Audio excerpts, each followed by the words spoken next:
You're listening to the Tony Kinnett Cast on 93 WYBC. WCYTV. Here on the Daily Signal. Good evening and welcome to the Tony Kinnett Cast here on the Daily Signal, nationally syndicated first on 93 WIBC. Whether you're joining us from the radio or the TV side this evening, whether you're home or like we are on the road, the news doesn't wait. The President of the United States, Donald Trump, put this out over on Truth Social.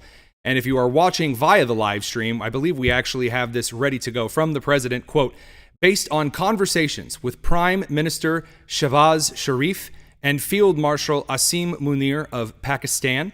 Again, the United States and the Iranian regime, or at least a representative remaining from the Iranian Islamic regime, were negotiating in Islamabad, Pakistan. It said, quote, and wherein they requested that I hold off the destructive force being sent tonight to Iran and subject to the Islamic Republic of Iran agreeing to the complete, immediate, and safe opening of the Strait of Hormuz, I agree to suspend the bombing and attack of Iran for a period of 2 weeks. And he says this will be a double-sided ceasefire. Now, you might have a couple of questions, maybe a couple of question marks about why a double-sided ceasefire. Aren't all ceasefires a ceasing of the firing? Well, not always. We're going to dig into that, why that's stated by the President. A double-sided ceasefire. The reason for doing so is that we have already met and exceeded all military objectives and are very far along with a definitive agreement concerning long-term peace with Iran and peace in the Middle East. We received a 10-point proposal from Iran and believe it is a workable basis on which to negotiate. Almost all of the various points of past contention have been agreed to between the United States and the Islamic regime of Iran. Quote, but a 2-week period will allow the agreement to be finalized and consummated. On behalf of the United States of America as president and also representing the countries of the Middle East, these would be the Gulf Muslim states as well as Israel, and it is an honor to have this long-term problem close to a resolution. Thank you for your attention to this matter, President Donald J. Trump. So obviously, with the 8 p.m. deadline from the President of the United States, oh, excellent, motion lights in the room I'm recording in, that's just stellar. The President of the United States had made it clear over the last couple of weeks that if the Iranian Islamic regime did not stop its striking of other Islamic countries, if they did not stop massacring the protesters, if they did not stop their nuclear program, and if they did not stop their ballistic missile program, then eventually the president was going to allow the United States military to eat the infrastructure of Iran.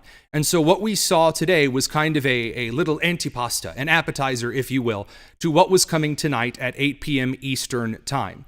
That included a series of strikes, of course, along the Strait of Hormuz, along the coastline of Kharg Island, a series of bunker, machine gun emplacements, suspected mortar emplacements, and what was believed to be a military stockpile. That is according to the Fox News foreign and Middle Eastern correspondent.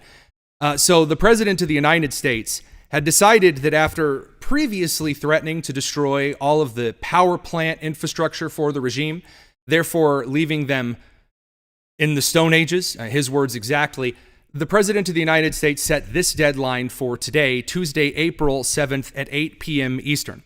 And this morning he posted something that had everyone from your weird aunt over on Facebook to every single member of the Associated Press and the Free Turk crew, whatever, Cenk Uyghur's group. They were suggesting that nuclear destruction was upon us and we were all going to extra super duper die. This is the tweet from the president, or the truth from the president that kind of started this train rolling. He said, a whole civilization will die tonight, never to be brought back again. I don't want that to happen, but it probably will. However, now that we have complete and total regime change, where different, smarter, and less radicalized minds prevail, maybe something revolutionary, wonderful can happen. Who knows? We'll find out tonight. One of the most important moments in the long and complex history of the world. 47 years of extortion, corruption, and death will finally end. God bless the great people of Iran. Now, a lot of individuals who have an IQ of about 3.5 decided this meant that Trump was gonna drop nukes, all of the nuclear bombs, big kaboom on Iran, a whole civilization, like Doc Brown would say, erased from existence. And those people are retarded because that's not what the president was communicating. Most people who say, I'm going to destroy do not follow at the end by saying, oh yeah, and God bless the people of Iran. And by the way, the President of the United States, I'm just going to level with you, when he does these kinds of negotiation, as we have seen all the way from Venezuela, all the way over to Cuba, to Panama, to Colombia, whether we're talking about universities here in the United States or we are talking about the State Department abroad, the President of the United States has made it explicitly clear that he is willing to do the thing if you do not play along to the fiddle. That if you do not go forward and do the things that the President of the United States has outlined, then he is going to slash, like a hammer. Sorry, I can't say the actual term here on FCC air. So that brings us over to the Iranian infrastructure, because it appears, based on the president's statements, and this is corroborated by other information that is flowing in almost as fast as we can take this in, that CNN, the New York Times, Al Jazeera, other outlets are confirming that the Iranian regime, that would be President Pezeshkian, has accepted Pakistan's 2-week ceasefire proposal, because the President of the United States said, all right, you know what? How about no Kharg Island at all? How about no power plants at all? And one of the reasons that they likely believed the president was going to do this is because, first of all, you had half of the American media today going, he's gonna nuke him, he's gonna nuke him, for about 12 hours, essentially from 5 a.m. this morning through about 5 p.m. this evening. And then you also had the Israeli and tactical U.S., Saudi, Qatari, and Bahrainian intel-directed strikes that were hitting Iranian railways in the country. Now, while Greta Thunberg and other people who have about 2 brain cells to rub together to generate a small amount of friction were suggesting that this was a serious war crime, these would be the brand new Geneva Convention and war crime experts who just got done being combat search and rescue experts and 25th Amendment experts. While they were suggesting this was a super duper war crime, Iran was essentially getting a prepayment, an ante, if you will, for the United States, a guarantor of future action from the United States military. And this came in a couple of ways. Of course, the President of the United States directing the military to do another targeted strike on Kharg Island this morning, as well as Iranian rail infrastructure. That was reported on Fox News in the AM. Official confirming to Fox News that the Israelis have started strikes against Iranian rail infrastructure. Remember, earlier today, the Israelis warned civilians to stay off the trains in Iran. They have started to target the bridges of the rail system in Iran as we speak. Additionally, you have these strikes overnight against Kharg Island, the largest export facility in Iranian territory, accounting for around 90% of Iran's oil exports. And you have ongoing U.S. and Israeli strikes against Iranian military infrastructure. Now, we do have a couple of new news updates that are being kind of brought forward here. So first and foremost, moments after the ceasefire has been reportedly agreed to in Islamabad, a series of missiles have been launched from the Iranians over to Israel. I believe we have this coverage of the launches that are taking off. Ceasefire, this has not gotten word to the people firing missiles, Mike? Well, it seems that way. Just about 5 minutes from the time we got the announcement that we had that Truth Social post, and you read it on the air there, then the phone started lighting up, indicating that more missiles were inbound. From looking at what we get over the rather sophisticated phone alert system that they have here in Israel, looks like these missiles will fall probably somewhere between Tel Aviv and Jerusalem, or possibly. Now, some might be asking, wait, so is Iran already rejecting the ceasefire? No. If you have ever sung of the Great Battle of New Orleans, that was after the War of 1812 was supposed to be over. News does unfortunately travel a little bit more slowly than one would prefer in a country where the internet is out, and it's not like they've ever heard of Microsoft Teams or Zoom. You know what I mean? So in this particular instance, I think that might be a part of it. However, the president also made a statement, at least this is according to Axios. So take that with a grain of salt. I'll explain why I'm putting a pause on kind of taking Axios at some of their breaking news word for just a little bit here. Axios is reporting that the ceasefire will start as soon as Iran opens the Strait of Hormuz. Now, there are some out there that are saying, see, this is evidence of the President of the United States chickening out. This is Taco. Here it is. Oh, man, the President did it. I'm sorry. I'm going to drop in real quick here and ask you very clearly, So you were going to complain if the president of the United States punched when he said, make the deal or you get punched in the face, open the Strait of Hormuz, which, by the way, the United States, through the delegation team sent to negotiate, had said repeatedly, make the deal, open the Strait of Hormuz, and we'll talk. We'll talk a little bit. You know, you want a little bit of a break? We'll do some talking. You open the Strait of Hormuz, and we'll chat about things for a moment here. And the Iranian regime had previously, with the president, again, I know I'm pronouncing his name wrong, I don't care, Pezeshkian, had suggested that they were not going to do so. Instead, they were doing what all strong regimes do, calling on their children to stand outside of military targets, because that's what you do when you're winning. The president of the United States, along with Israel, then struck a bunch of key infrastructure points in the country today, saying, we're not joking. And the Iranians appear to have finally allowed Pezeshkian to say, you know what, you're right. I really don't want to be dust in the wind, to be sung about by Kansas at a later date.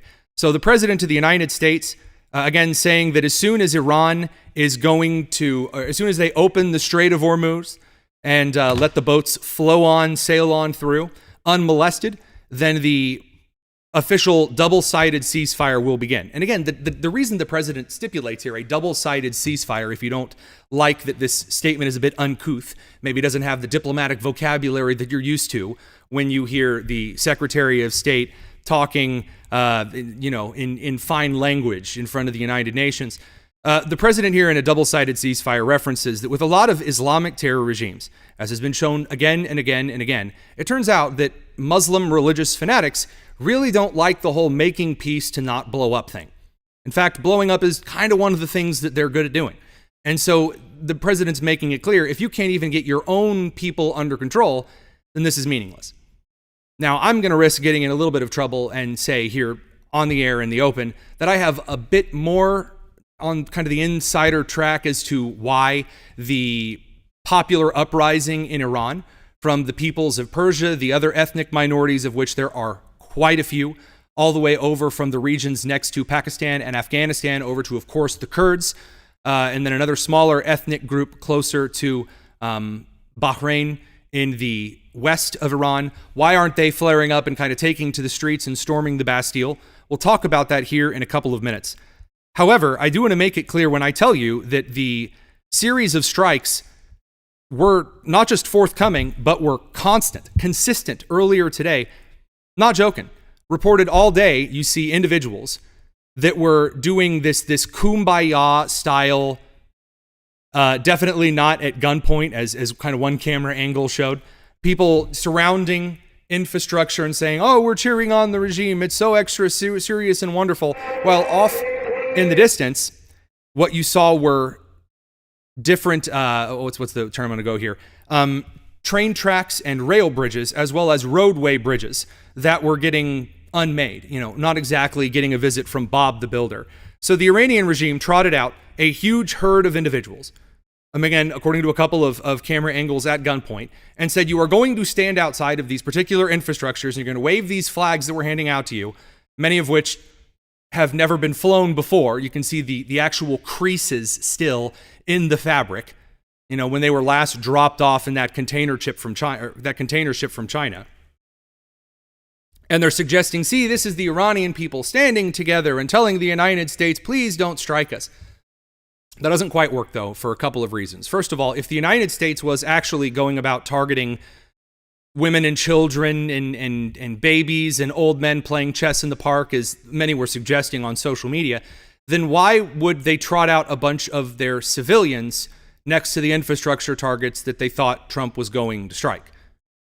Doesn't quite gel together. And again, the president of the United States made it clear today, he's in this full swing of negotiating. He wanted a deal to be made because he's talked about the Strait of Hormuz. This was the president far before the deal was announced that Iran announced that it accepted. Phone call with President Trump. He declined to say how he's feeling about the talks with Iran, but he said that, I can't tell you right now, we're in heated negotiations. So that at least shows us that the president, as he always has been, is open to discussion on all of this. He wants that strait open. He says the regime has already changed to a certain extent. With that, we bring in Will Cain. Now, aside from Will Cain's excellent broadcasting, I did want to take a second here to thank Zeden9493, who gave a $100 super chat, said, glad the backseater was saved. God bless. Very, very, very kind of you. You guys don't have to give super chats to the show at all. That's very kind of those of you who do. Back to some of the news updates here. So the Pakistani Prime Minister had been requesting as early as 9 a.m. this morning that the president extend the deadline for 2 weeks. He said, please, Mr. President, please extend deadline by 2 weeks. Why? Because the situation already on the border, again, Pakistan and Afghanistan are currently at war. We've forgotten this in the midst of all of the chaos. The ethnic regions on the Pakistani and Afghani orders, on those borders, on their western borders, on the Iran's eastern border, they're not exactly known to be the most calm and rational, friendly, folksy, good time. Think Eastern Europe, but with more... That's kind of what you've got going on in the border regions between Iran, Afghanistan, and Pakistan. So it's understandable that the Pakistani prime minister would say, can we just have 2 more weeks here? In Islamabad, can we have a little bit more time as a goodwill gesture? That would be the direct quote, as a goodwill gesture to, quote, allow diplomacy to achieve conclusive termination of the war, end quote. And the president of the United States, probably arguing that the continual strikes on light infrastructure targets in certain hard points in Iran, several drone targets hitting IRGC police besiege stations, as well as 2 rumors regarding, first of all, a lot of Middle Eastern traffic monitors, open source intelligence accounts. Sometimes they don't really bring a lot of intelligence to the table, but sometimes their cameras pointed at the sky are useful. Noticed a lot of B-2 and B-1 bombers taking off from various bases in the region. So they thought, man, this really does look like it is the real McCoy. And it appears, again, that President Pezeshkian, made the decision that as Mojtaba Khomeini is still in a coma, and again, since they are now, from the Iranian state media account, releasing AI videos while their new supreme leader is in Qom receiving medical attention. They're throwing out AI videos of him walking into, again, not even good AI. They couldn't even, grab Sora before it shut down for this one. Walking into the situation room to look at an Israeli nuclear power plant, and the music's banging, and it's like, wow, is this impressive? No. So it got like the doom doom, like, the we will rock you sort of, but like the discount Arabic version.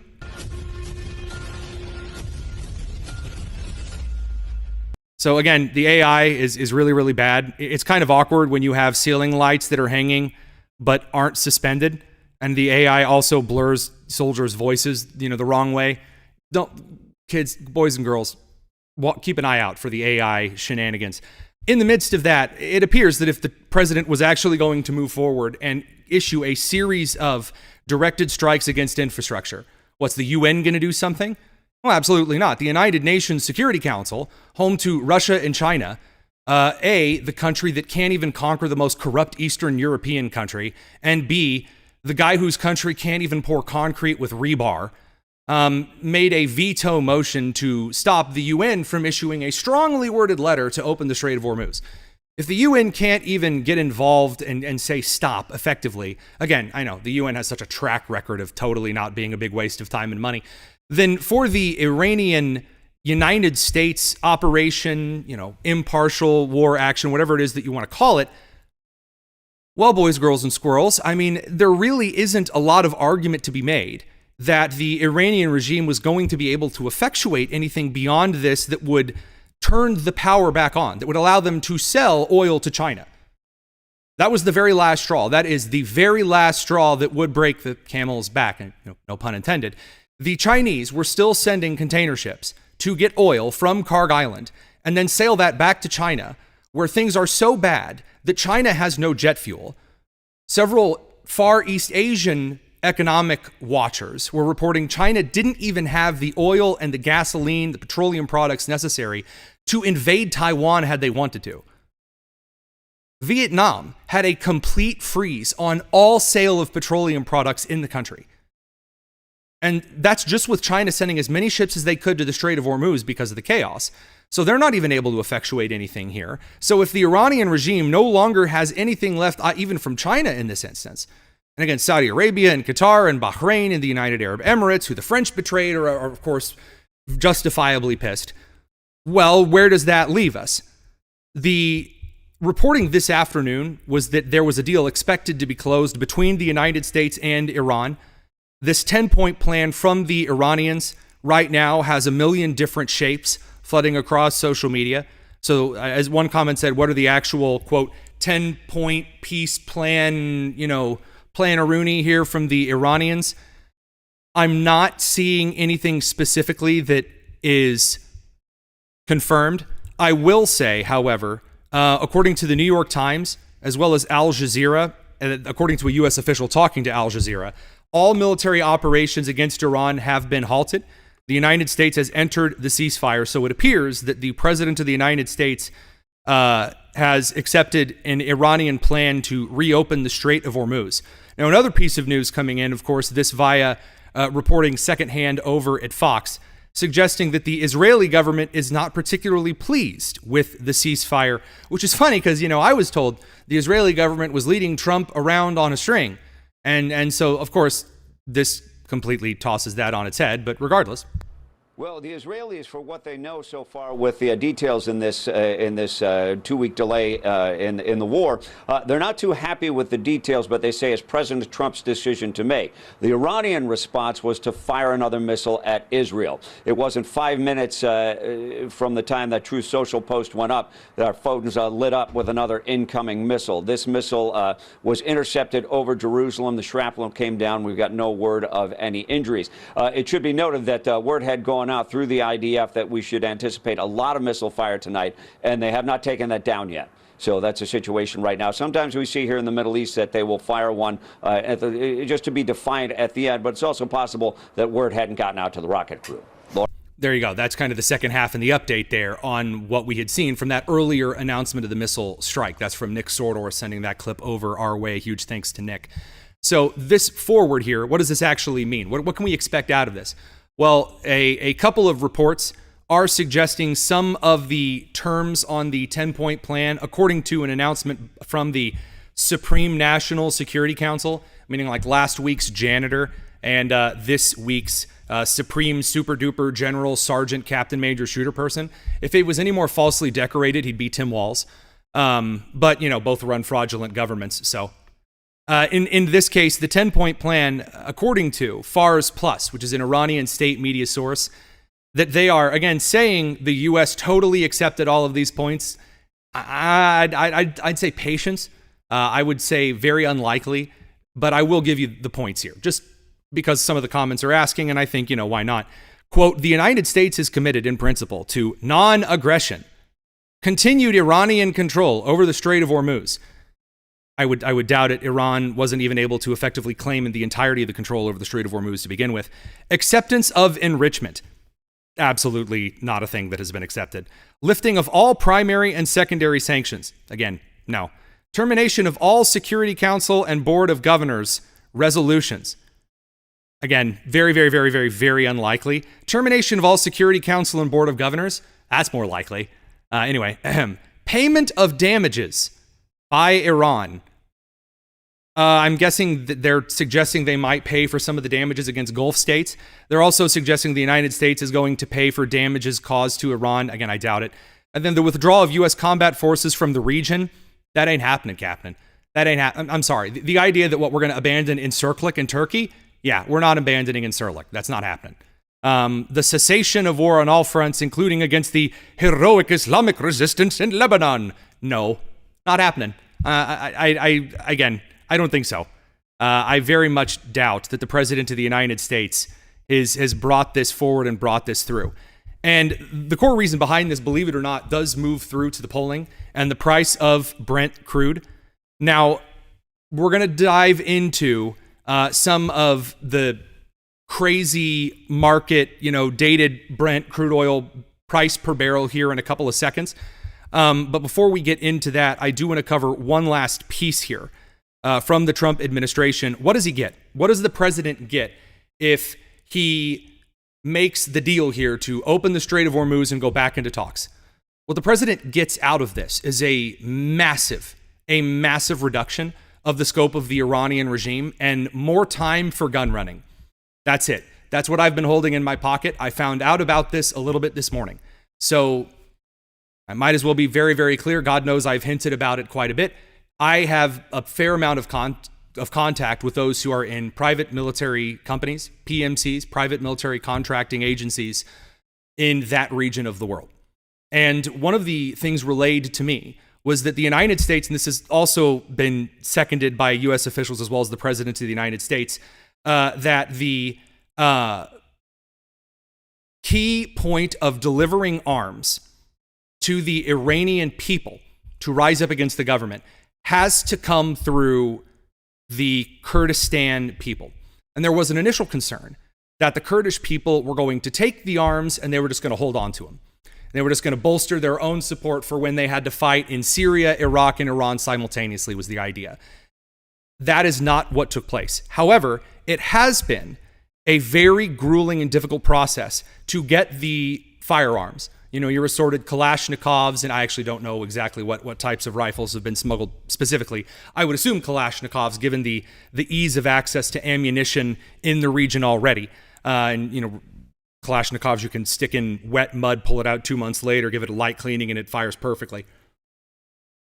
But in this case, it was difficult to get the firearms from the Kurds over to the Iranian people at a rate that was consistent with the Obama administration running guns to the cartels, because in the current situation with the Iranian government trying to suppress internet connection, it was more difficult to get in touch with people to coordinate drop points, to pass out firearms. And the Iranian government tried very, very hard, knowing this was going on, to throw out false signals. This is one of the things that was a concern during the rescue of the weapons systems officer of the downed F-15 Eagle in Khuzestan. Now, we do have a couple of updates on the President of the United States outlining some of the technology, the methods, and the means that were used in that particular rescue. But at least right now, regarding a lot of the social media crew who's very, very upset, going from the president's going to nuke everyone in the Middle East to, oh, Trump was chickening out and he was never going to. Home, you got to pick one. You got to pick one. Either the president is using negotiation and using, the all-in strategy and it might be the end for you, and then getting what he wants, or simultaneously, or excuse me, I should say juxtaposed, you got to say that he has no idea what he's doing and we're all going to die in its nuclear war. Well, I know we only have 26 minutes left to go, and there has been a deal that has been agreed to by the Iranians, but very unlikely that we're actually going to see some kind of a big super duper huge nuke strike in the region. So that aside, I am aware, by the way, over on the live chat, people are a little aggravated kind of with, some of the grumpiest of comments to kind of clarify things in a way I don't normally do so. Our standard is that you're more than welcome to disagree with me. You don't have to think I'm fantastic or in agreement. You can't violate the YouTube community standards on the live stream, though. That will have to give you the boot throw. So from Quellen, a very kind $10 super chat. Again, you guys don't have to do that. A very, very kind compliment said, hey, how do you know Tony's influence is growing? Vast trolls, and bots showing up. I don't know about that. I don't know about any of that. We're just here to kind of give you a quick update on the news. I know on the road, the show doesn't have as much polish as the in-home studio environment, but the news is something that we have to dive into regardless. This statement just delivered on behalf of the Supreme National Security Council of the Islamic Republic of Iran. This is from the Twitter account of Sayed Abbas Araghchi, who is one of the foreign ministers in the Iranian Islamic regime. On behalf of the Islamic Republic of Iran, I express gratitude and appreciation for my dear brothers, the Prime Minister Pakistan Sharif and Field Marshal Manur of Pakistan, for their tireless efforts to end the war in the region. It's going to take a lot more sucking up to the regional Muslim countries to kind of get things moving again. But anywho, in response to the brotherly request of Sharif in his tweet, and considering the request for the U.S. negotiations based on its 15-point proposal. Again, the 15-point proposal from Trump is no enrichment, screw you. And the Iranian 10-point proposal is yes, enrichment, screw you. So I'm interested to see how this is going to play out in the next 2 weeks. But an announcement of accepting, hey, we're going to talk about it. I hereby declare on behalf of the Iran Supreme National Security Council, Zoran Mamdani's office in New York City, and Ilhan Omar's brother husband, quote, for a period of 2 weeks, safe passage through the Strait of Hormuz will be possible via coordination with Iran's armed forces and with due consideration of technical limitations. Now, I am going to level with you here. It would be wildly funny if that the Ever True or the Ever Crude, whatever that ship that got stuck in the canal just a few miles to the west, there was a big, a massive container ship wedged in the Strait of Hormuz, because there is that small area where there's that 30-mile stretch where there's really not a whole lot of room, and there, things are perhaps sitting commercial ducks. So that stuff aside, I really am enjoying the multiplicity of takes right now, because the data is saying something completely different.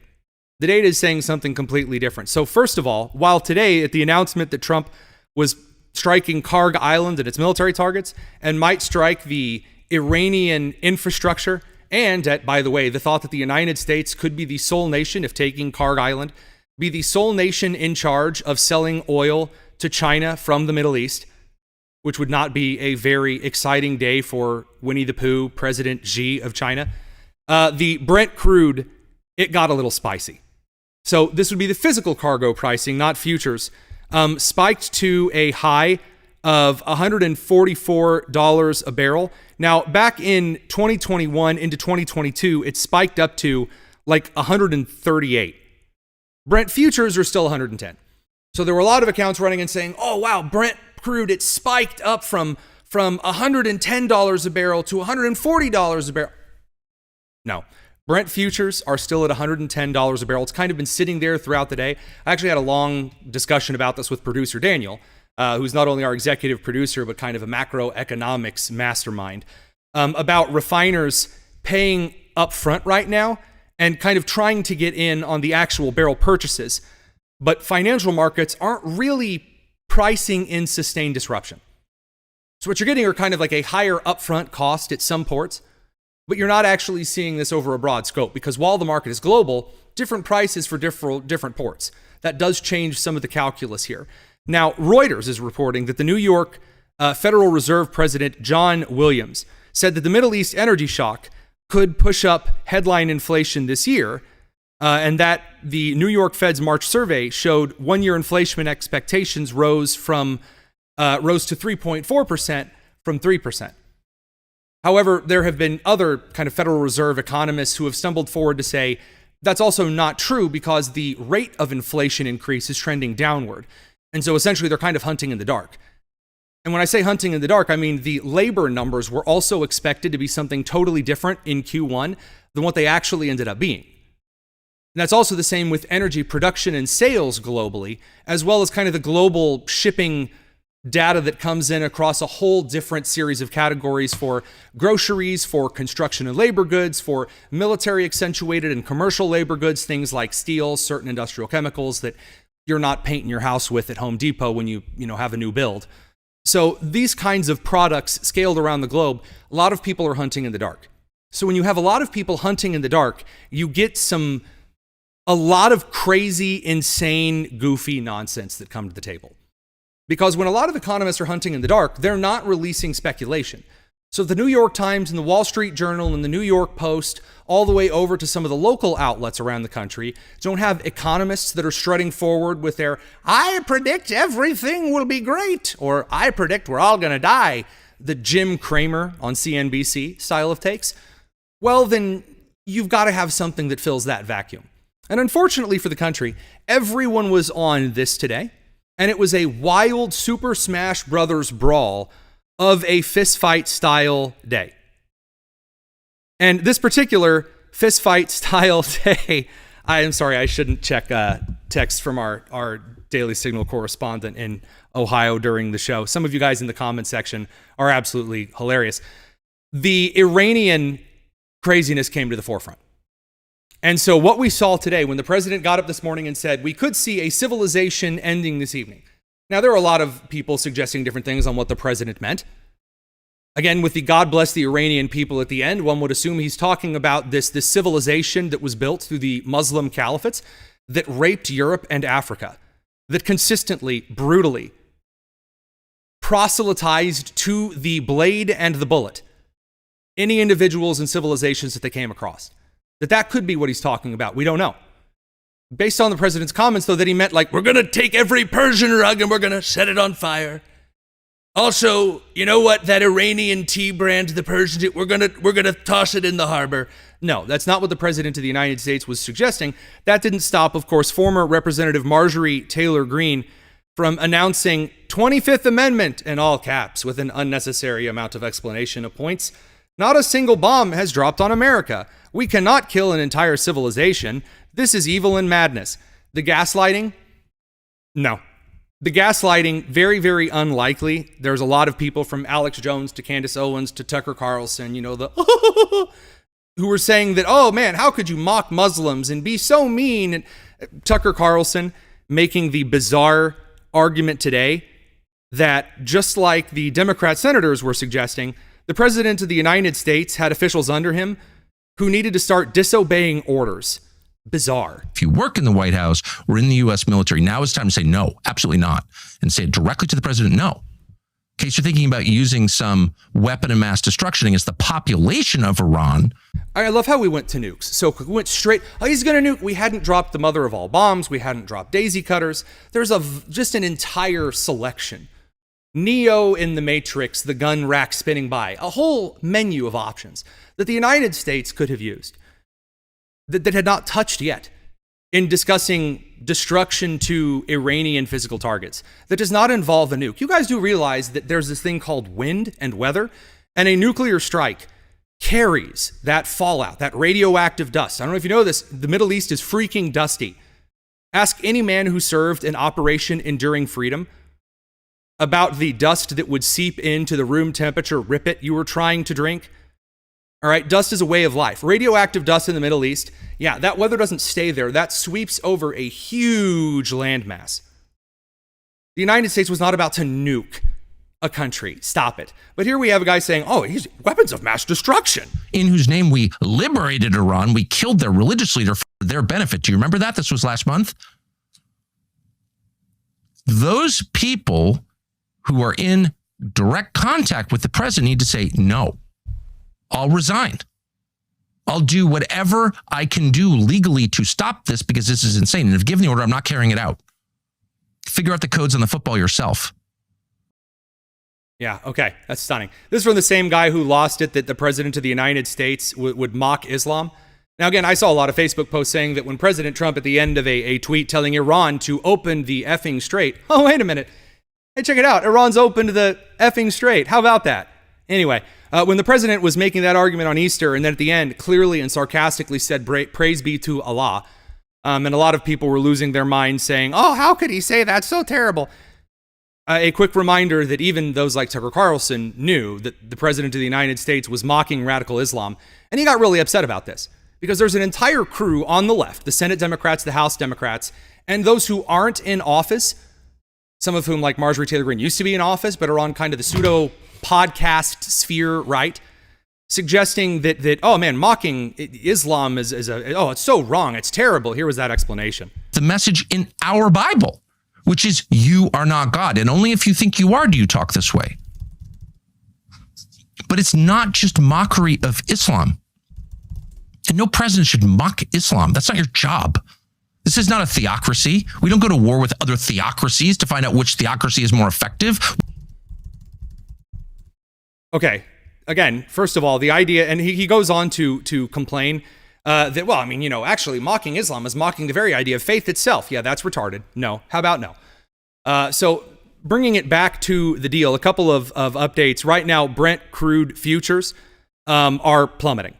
According to some of the information we're getting, crude oil and then like the Brent actual is falling to $90 a barrel already in the future, like the aftermarket trading. So again, this deal is being taken very, very, very well by kind of the international market and community. So what do we know at this point? Because there are new updates that are still surging forward. I'm not trying to, cut away to other news stories to tease you.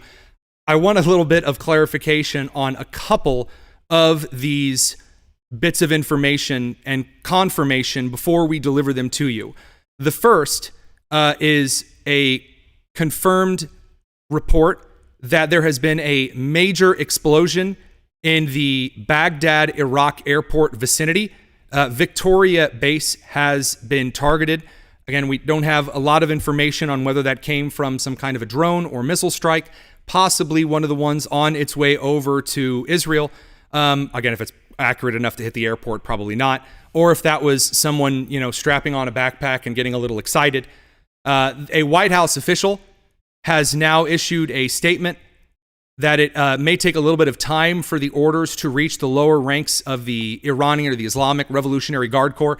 Again, this really shouldn't be surprising to any of you because at the onset of this particular operation, one of the first orders that was issued from one of the Iranian regimes, that individuals who's not even here anymore, had issued essentially a yo-yo order, a you're on your own order to the various provinces, the IRGC individuals over in the rest of the country, saying, hey, you need to do things on your own because we're likely not going to be able to communicate with you for quite a while.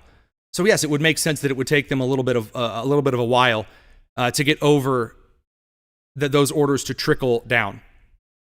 Additionally, alerts in Dubai, and that would be, of course, in the United Arab Emirates. A missile launch detected in Iran. So again, it's just very unclear at this point whether Iran is going to keep firing missiles towards everyone else. And if you say it's just towards, well, I mean, of course, Iran would continue firing missiles towards Israel. They're also now firing missiles towards Dubai and the UAE. This was, by the way, their planned retaliation. So we have in a different section of the show notes, because, again, the news has changed, that the Iranian retaliation, the Iranian response that was suggested, that they were threatening, was that they were going to strike the key oil pipeline in the eastern portion of Saudi Arabia, as well as with the United Arab Emirates. So this would have been the Aramco oil facilities, Saudi's Yanbu, and the United Arab Emirates Fujairah pipeline if the United States were to strike Iran's power plants. Now, Iran has tried to fire a series of missiles and drones before at Saudi Arabian and UAE oil infrastructure. But it's going to be interesting to see if members of the IRGC reject this ceasefire. And then here's the interesting thing, because right now the IRGC is completely opposed to President Pezeshkian, who again has been seen as kind of a weakling. Some over on the mainstream media side would say he's a moderate. Doesn't really want to have his nuts blown off by a pager. That kind of a guy. Their IRGC, who again appointed or forced the Council of Experts to appoint Mojtaba Khamenei, the gay son of Al Khamenei, who is currently in a coma. Al Khamenei is currently extra dead. The IRGC, Anschluss style, marched in with their rifles and pointed them at the Council of Experts while they were voting on the new supreme leader of Iran. But it is the Trump administration who's been trying to communicate with Iranian President Pezeshkian to try to get these particular negotiations through. So if the IRGC just up and says no, this might be an off-ramp for President Pezeshkian to try to appeal to the civilian population of Iran, and you might have a civil war that starts a little bit soon. I don't know what that would look like because, again, the IRGC is so heavily woven into the entire Iranian military complex that it's unlikely you would see a Soviets in 91 style winter coup where the army faced off against the Air Force and the tankers faced off against a couple of naval officers. I very much doubt that it would be that significant. But it is worth pointing out that there could be a significant rift between, President Pezeshkian. Again, it really, really, really is bizarre that the President of the United States, who has negotiated the exact same way the entire time he has been in office, continues to get results in the exact same way that he has before. Now, we have other news to cover. There's, of course, information on this Dignity Act, or the Dignidad Act, written by Representative Maria Elvira Salazar. Again, I'm up here in Fort Wayne, Indiana. I talked to one of the co-sponsors of the bill, a Republican. Interesting perspectives on the inside of it. We might have to push a little bit of that coverage to tomorrow, because there is quite a lot of information on the Middle Eastern situation flowing through a lot of clips that we haven't even gotten to share to you just yet.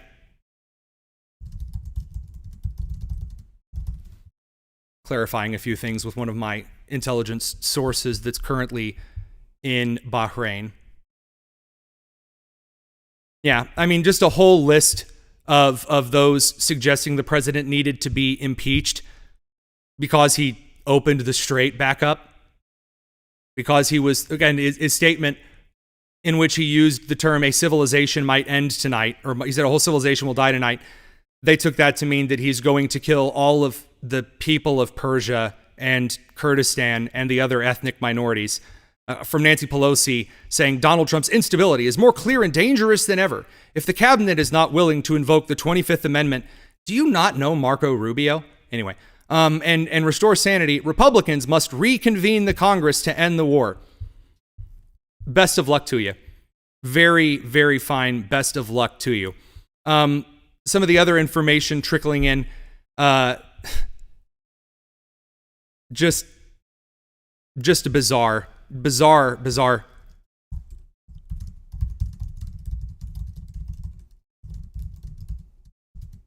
Sorry, checking a few things here. Some of the updates that are coming in are a bit interesting. They're kind of juxtaposed with themselves. They're not quite in agreement. Okay.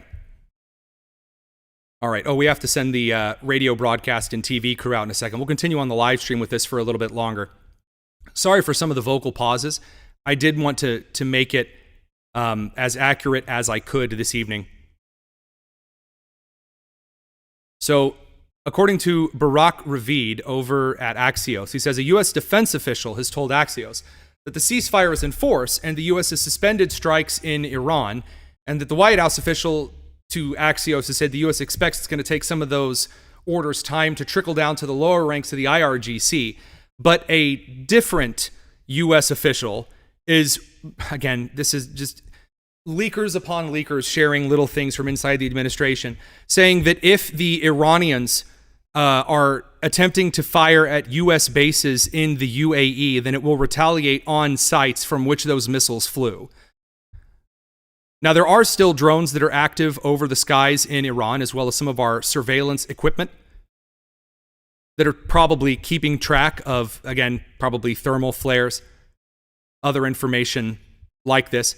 Again, of course, the Israeli government has suggested it's very much not a fan of this current ceasefire, but it has agreed to the temporary ceasefire, according to Elena Treen over at CNN. That's one of the things I wanted to clarify. It wasn't clear yet whether Israel had agreed to the ceasefire while still receiving ballistic missile launches from some of the southern and western regions in Iran. The White House has, that being the President of the United States and then the White House, has also shared the statement from Sayed Abbas Arashi, the Minister of Foreign Affairs for the Iranian regime. The price of crude in the futures is just falling. It's already fallen below 90, and it's still sinking. It would be rather bizarre to see the price sink below 80, because at the start of the conflict, it was at about 80. Iran has inserted a caveat about, quote, technical limitations and heavy-handed coordination requirements. So we'll see if Iran is making some kind of a plan. Yes, we'll see if Iran is making some kind of a plan. to limit the amount of traffic through the Strait of Hormuz, perhaps to keep certain prices high.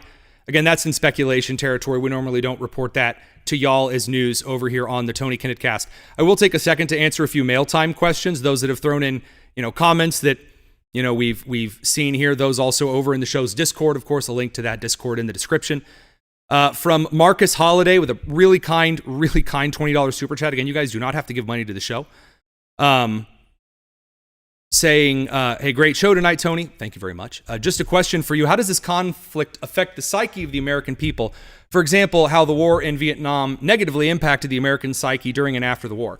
I mean, if the president of the United States effectively killing al-Khamenei, going in, doing an incredible rescue operation, destroying a ton of the Iranian ability to do all kinds of things, if this ends with the Iranian government, the Islamic regime falling, and the Kurds becoming Kurdistan, which is a huge problem that has needed to be rectified for a very long time. If the American people see oil prices sink lower and lower, if we see oil price, maybe if the United States does in fact run Kharg Island at some point, or a new deal is reached of some sort, and oil then sinks below $80 and becomes 70 or 60, and gas prices in the United States plummet, then the Americans are going to be really bullish on this. They're going to see this as incredibly successful. That's the real mark here. That's the real secret. Americans like results. Now, again, it's been a month. And if the president comes out of this, taking out, again, the president of Venezuela, Nicolas Maduro, and then moves forward with pseudo-collapsing Cuba, getting a bunch of prisoners released so far at the very least, and moves forward with collapsing the Iranian Islamic regime so that Pezeshkian is calling the shots instead of the IRGC, that's a pretty significant shift. But it's too early to tell. If Americans see victory, then they'll take it as victory. They like results. It's like the Artemis 2 project. Seeing it in front of them, that's a kind of thing that resonates. Now, again, the Vietnam era of we can't do anything was ended with the Gulf War. The Gulf War in 91, when the United States absolutely blasted the living crap out of Saddam Hussein, and we destroyed them. And then, again, a month and a half later, we were, moving out. We didn't finish the job, which, again, there's obviously some concerns to be listed here about finishing the job. That cured the Americans' kind of Americans' Vietnam syndrome. Well, then we had the Iraq and Afghanistan war and that syndrome. So if that is cured by a series of quick and decisive military interventions that are even more successful than our intervention in Panama, well, then that's going to carry over. Now, how is that going to carry over electorally? Well, that's a totally different question. And this is something that we'll have to talk about with, of course, Rob Bluey, president of the Daily Signal, here in a couple of minutes. So that moved forward. I want to get a couple more mail time style questions. And then we'll dive over to Rob Bluey, and then I'm sure there will be news to break on the other side of that. From Kevin Stankiewicz, a very kind $2 super chat, said, well, it's actually more the Iranian taco. Tehran always chickens out. We'll see. We will see. Another question, were the Chinese vaulted vast strategic oil reserves empty because corrupt Chinese officials secretly sold off all of the fuel years ago? No, it's likely that they had just used it to buffer their own economy, because this is kind of what communist countries do. I will remind you that the reason the Chinese screwed themselves over so early on with Mao is that they went through a famine, and Mao said, no, we need to look like there's no famine, and we're not doing slave labor, and communism sucking. So we're going to export food in the middle of a famine. How the Chinese didn't learn from one of the greatest British mistakes and most cruel mistakes of the British government against the Irish of all time, your guess is as good as mine. But in this particular instance, the Chinese have always been telling the world, we have all of the oil. We have all of the AI. We have all of the military weapons. We have the fastest planes that can do loop-de-loops and can kill 800 F-22s at once. No. Always, the Chinese Communist government will build a massive city for no one to live into, and then it'll fall apart due to weather in a couple of years. Because again, the concrete doesn't have rebar. So again, I think that the Chinese bragging about their oil reserves, of course they're in a major oil shortage because communist countries lie. That's just kind of the thing that they do.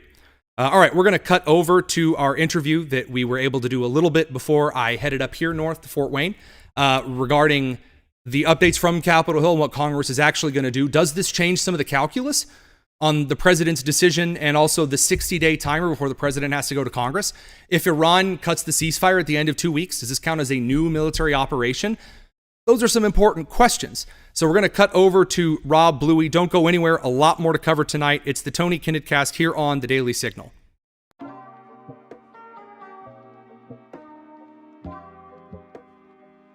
Here on the Tony Kinnett Cast, you know the music, which means it's time for our dear friend Rob Bluey, president of the Daily Signal, and the guy who most likely has the answer for one of the weirdest corkscrew roller coasters in polling that a lot of people weren't expecting. That is the generic congressional ballot lead is like getting closer together, Democrats and Republicans. A lot of weird stuff going on right now. Rob, what do voters actually want out of Congress? Because that's who's being elected here in a couple of months. That's right.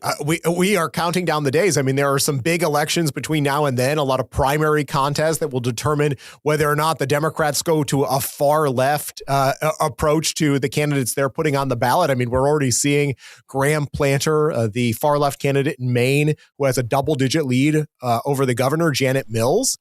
Pivoting to a general election posture against Susan Collins.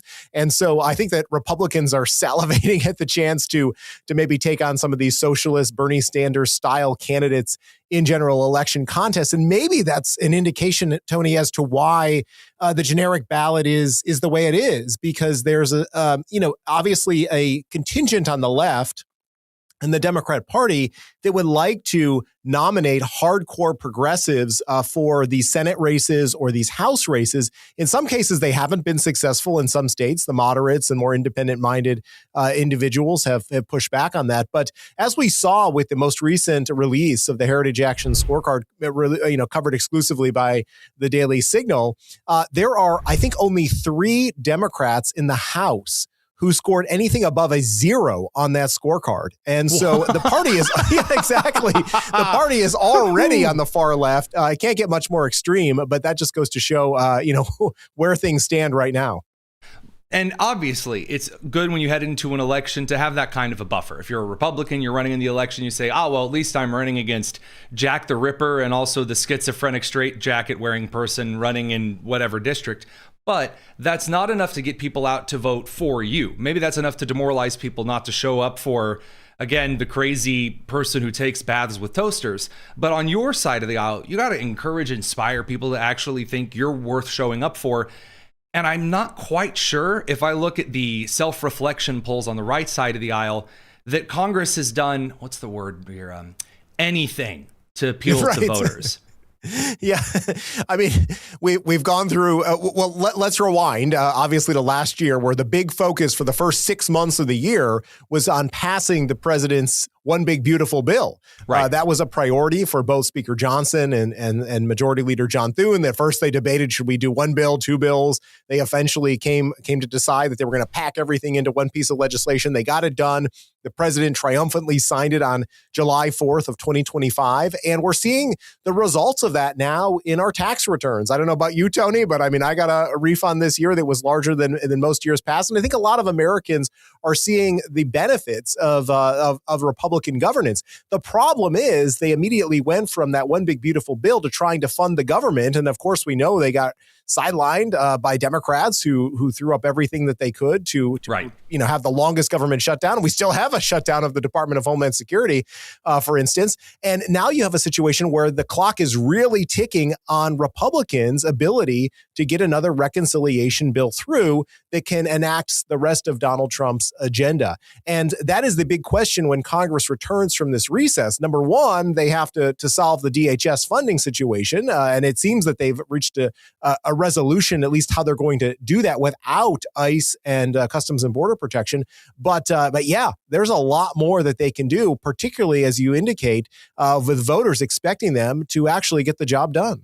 And this doesn't just fall into the category of funding certain aspects of the government or even withholding funding, because it seems like that's the only kind of legislation that Congress is putting forward. We talk about the power of the purse and that Article 1 authority, and hey, I mean, that's all Congress seems to be doing. But there's a lot more that Americans expect from them of cultural policy, environmental policy, all of the regulatory policy, not to mention keeping our judicial system, I mean, forget in check at this point. Just telling them to slow down might be perhaps time better spent. What do you think that based on kind of the coverage that we've been pushing out from the editorial side, what does it appear voters are looking for more? More like regulatory, cultural policy or reining in the judicials? Or is it, kind of an eat and walk, chew gum at the same time? Well, I think it's probably a little bit of both. I would say the number one issue that we most often hear from our Daily Signal audience is on the issues of election integrity and the cost of living. They are concerned about both of those issues, rightfully so. I mean, I think probably, the economy and cost of living has surged a little bit more in the past month, given the war in Iran and the fact that gas prices are now above $4. I mean, it's certainly top of mind. And there's even concerns that grocery prices could go up even more. But remember, before the Easter recess, the Senate was in this debate over the Save America Act. And the Save America Act, as we've talked about before, would impose some pretty common sense provisions, put them in place for when it came to registering to vote, showing proof of citizenship, having a voter ID when you go to vote, those things that are supported by 70 to 80% of Americans, even including a majority of Democrats and poll after poll. And unfortunately, Senate Majority Leader John Thune did not decide to go ahead with the talking filibuster. He did a kind of a modified version of that where he opened the debate, but they couldn't get it across the finish line. And so we hope, at least me as a conservative hopes, that the Senate will come back and will be able to finish that debate and really force the Democrats to defend their pretty extreme position in opposing this measure. Forgive me for doom and glooming here for a second, and I don't mean to ask hypotheticals that just have gray skies here, but I do like to be prepared. I do like to get kind of the perspective on those who have seen a lot of these events go through, and maybe a lot of hopes and things that Americans wish that Congress would do, wish the House would accomplish, the Senate would accomplish. Let's say that we sit in the lazy boy a little bit longer. We get through June, July, into August, and there's a whole lot of nothing being done still. So like quarter one, quarter two starts to end. What happens if we get to Q3, Q4, and we still don't have anything from Congress? What do you see the campaign pitches or that kind of energy looking like? Well, yeah, exactly. That's when you get to the third quarter of this year, you can pretty much guarantee that the members of Congress are going to want to be back home in their districts campaigning, so they won't even be on Capitol Hill. Exactly where I'm going. Yep. So Tony, what they're going to have to do is they're going to have to fall back on the one big beautiful bill, and there was a lot in that bill to sell, obviously. But I think that what voters expect, and I think particularly if you're a Republican or a conservative voter, you have seen from the past what Democrats do when they have power under a Donald Trump presidency, and that is impeach him. And they're going to go through, and not only that, but probably trying to take out and impeach members of his cabinet. They're going to launch investigations, do all sorts of subpoenas. They're not going to be interested in governance at all. They're just going to be throwing up roadblock after roadblock. So I think if you're a Republican voter or a conservative voter, you're probably asking yourself, why aren't these representatives acting with more urgency to get things done? And I understand in the House in particular, the margins are pretty narrow, and you can't count on Thomas Massie, to have his vote. And so the margins even get tighter when not all Republicans are working together on the same team. But it's a big question that I think Republicans are going to have to struggle with and grapple with on the campaign trail this fall. I think it's pretty on point. I mean, again, sorry to ask you to gaze into the crystal ball, but given that you're in DC, maybe if you can't give me the whole weather forecast, maybe you talk to a few more weathermen than I do. And it's good to get that perspective because people do think as to, well, what if, Congress doesn't get it together and get some things through? And it's something that I do want to keep an eye out for, just so at least we can be prepared, Absolutely. We need to be. And it's one of those things where we'll get some, bellwethers along the way. Just in 2 weeks, Tony, we have a big vote in the Commonwealth of Virginia on redistricting. We'll see how that goes. And based on some recent polling, it seems that the no vote, which would be a vote against Spanberger's plan for redistricting, maybe is a sign that Democrats have overreached a little bit. I'm actually going to kick you out for a second. We're going to talk to the audience a little bit about Virginia Abigail Spanberger and her mad reign of terror and kind of what that spells for the future. Rob Bluey, president of the Daily Signal. Thanks as always. Thanks, Tony. All right, so there are a couple of details here right at the end about Abigail Spanberger that we will touch on. By the way, it is now 8:10 p.m. Iran is not nuked. The Iranian regime appears to be moving towards getting all of the rockets and missiles to stop firing. Again, right after Trump threatened to erase the Iranian Islamic regime permanently if they didn't open the Strait of Hormuz by 8 p.m., and then showed he was serious by striking smaller infrastructure targets, the dude ended up getting a deal 90 minutes beforehand. Wow. Man, who could have seen that coming? What I also will say that I saw coming was that Abigail Spanberger, the governor of Virginia, did you like that? Like that segue? Now has the worst favorability rating for a governor in just 80 days than any Virginia governor of the 21st century. That's as long as we've been monitoring polls. And why is she so wildly unpopular? Because she, again, ran as a moderate. And then, once getting into office, acts like an absolute nutcase. And we're starting to see some special elections trending in favor of the Republicans after kind of a disastrous beginning of the year, because those who get into office, especially on the congressional side, we've talked about with quite a cast of characters, getting into office and acting like nutcases is now the norm.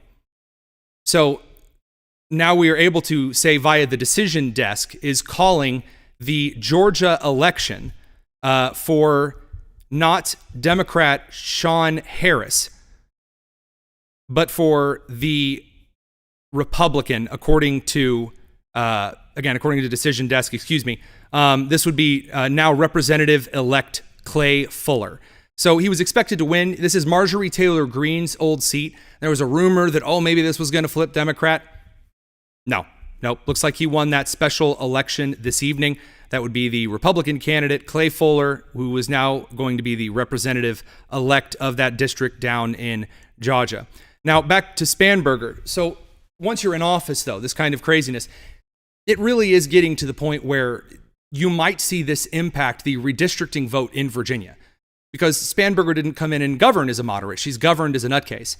And this governing as a nutcase has ended up with her signing a bill into law that would give public school districts the ability to invoke red flag laws. So red flag laws are the idea where a family or a spouse of a person going through a mental crisis can call the police and say, hey, this person is going through an absolute mental breakdown. I worry for their safety and other safety. You should come take their firearms.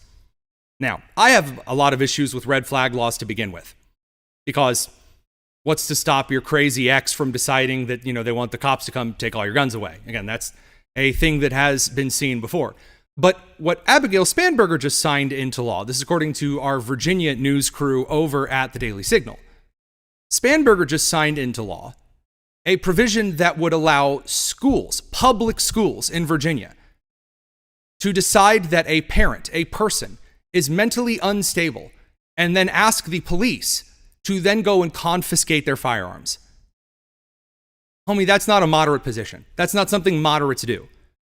And that is one of the reasons why, and we've cited Harry Enton's polling on this before. We can definitely go into a number of things on moving into this election cycle, the Democrats losing their lead.